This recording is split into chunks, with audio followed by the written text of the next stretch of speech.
Hai guys, berjumpa lagi dengan saya Josoroy Hasugian. Kali ini saya akan mereaksi terkait pahami dulu guys apabila mau pindah agama. Oke, pahami dulu ajaran Katolik baru pindah agama. Jangan salah paham.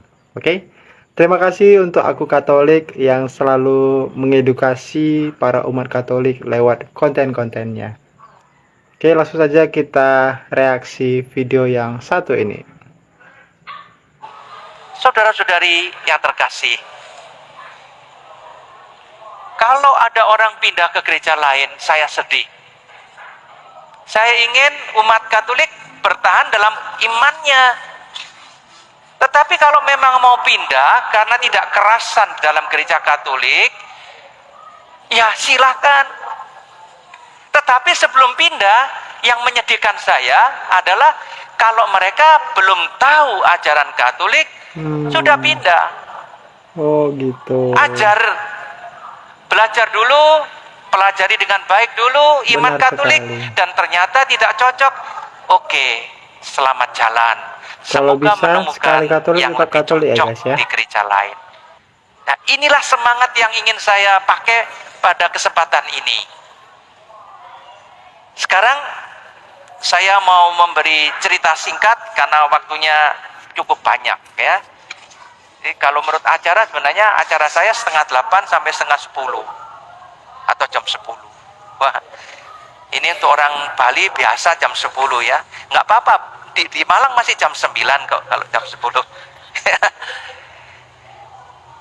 Cerita sederhana untuk menerangkan mengapa saya terdorong untuk mengadakan acara-acara seperti ini meskipun saya bukannya kekurangan pekerjaan. Terlalu banyak yang belum saya selesaikan. Tapi saya terdorong untuk mengikuti perkembangan umat dan hadir dalam kesempatan seperti ini.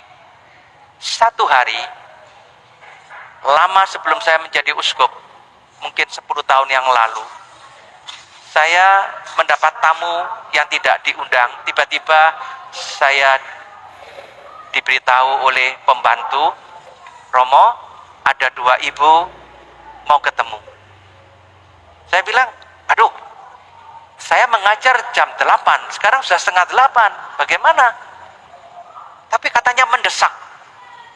Oh, kalau begitu, oke, saya datang. Ternyata 2 ibu ini diutus oleh mamanya, karena mamanya Katolik yang tangguh, tapi anaknya sudah ikut ke gereja lain, ikut ibadat gereja lain, dan pelan-pelan mengatakan kepada mamanya, saya mau pindah gereja. Wah, Kenapa? mamanya sedih dan minta supaya saya mencoba untuk mencegah. Nah, ibu ini datang dengan membawa notes. Lalu dia mengatakan, saya disuruh mama mencari Romo dan diskusi dengan Romo karena saya mau pindah. Saya bilang, kenapa mau pindah? Ya karena ajaran Katolik sesat. Bah. Oh ya? Ya oke. Tapi saya minta maaf, saya jam 8 mengajar, dari sini butuh 10 menit, saya beri 20 menit saja, saya bilang. Lalu dia mulai. Yang pertama, bukankah dalam Alkitab dikatakan bahwa Allah memberikan berkat kepada manusia, beranak cuculah dan berkembang biaklah, penuhilah bumi. Kenapa Romo, pastor, suster Katolik tidak menikah? Ini bertentangan dengan Alkitab. Saya bilang, masa? Ayatnya kan ada, kata dia. Oke, ayatnya itu ada. Terus saya bilang, buka Injil Matius pasal 19. Matius pasal 19. Yesus mengatakan pada pasal itu, ada orang yang tidak kawin demi kerajaan surga. Nah, itu dia guys. Dia terkejut. Loh, ada ayat itu? Ada. Alkitab mereka dengan Alkitab Katolik sama, Injilnya sama. Karena kita membeli Alkitab dari orang Protestan, titik komanya sama karena kita belinya dari mereka. Ada ayat itu. Dia terkejut. Loh, kok tidak diberitahukan? Jadi nah, guys, itu masalahnya. Salah satu Alkitab sebab itu adalah yang namanya tetap Alkitab heretik Katolik itu ya guys ya. mengambil hanya sebagian, lupa yang lain. Saya katakan, Yesus sendiri hampir pasti tidak punya istri. Yesus sendiri tidak kawin. Apakah Yesus melanggar perintah Allah? Paulus sendiri mengatakan yang lain kawin, yang lain punya hak untuk kawin, tapi Paulus tidak. Apakah Paulus melawan hukum Tuhan? Jawabannya adalah normal. Tuhan Normal, guys. menghendaki manusia menikah, melahirkan anak supaya umat manusia berkembang terus. Tuhan yang sama, pencipta yang sama, bisa membuat perkecualian. Ada orang yang tidak kawin demi kerajaan surga. Ibu itu terkejut. Amin. Oh, kalau gitu tidak salah gereja Katolik. Yang kedua, mulai dengan sakramen pengakuan. Imam itu seorang manusia. Padahal yang bisa mengampuni dosa hanya Allah. Mengapa dalam gereja Katolik ada sakramen pengakuan? Bukankah hanya Allah yang memberikan pengampunan? Oke, Bu. Ibu buka Injil Yohanes pasal 20. Ya. Yohanes pasal 20. Ketika Yesus menampakkan diri kepada para rasul, dia mengatakan, terimalah Roh Kudus. Barang siapa kamu ampuni dosanya, dosanya diampuni. Saya ulangi, barang siapa kamu ampuni dosanya, dosanya diampuni. Subjeknya siapa dari kata mengampuni? Para rasul.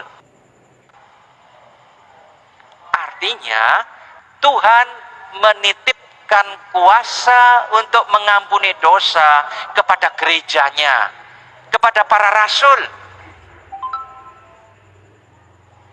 Kalau tidak, tolong terjemahkan, tolong terangkan mengapa ada ayat ini. Saya bilang ke ibu itu, mengapa Yesus mengatakan terimalah Roh Kudus? Barang siapa kamu ampuni dosanya, dosanya diampuni. Dia tidak bisa jawab, dan masih ada yang lain ya. Tapi setelah 2-3 dia langsung tutup notesnya. Terima kasih Romo. Lalu dia pulang dan tidak jadi pindah. Syukurlah. Makanya guys, pahami Hal-hal dulu guys seperti ya. inilah yang sering menyakitkan hati saya. Kalau orang tidak mengerti lalu mau pindah. Oke guys, kesimpulannya guys, kalau mau pindah agama itu pahami ya dulu ya guys ya. Pahami dulu guys. Dan kalau bisa sekali Katolik tetap Katolik. Terima kasih. Oke guys, itulah kesimpulannya guys ya. Kalau mau pindah agama itu pahami dulu ya guys ya. Oke. Tapi kalau bisa guys, sekali Katolik tetap Katolik. Oke. Terima kasih untuk channel Aku Katolik yang sudah memberikan video yang bermanfaat seperti ini. Jangan lupa like, comment, dan follow. Dan Aku Katolik channel di follow juga guys. Bye bye.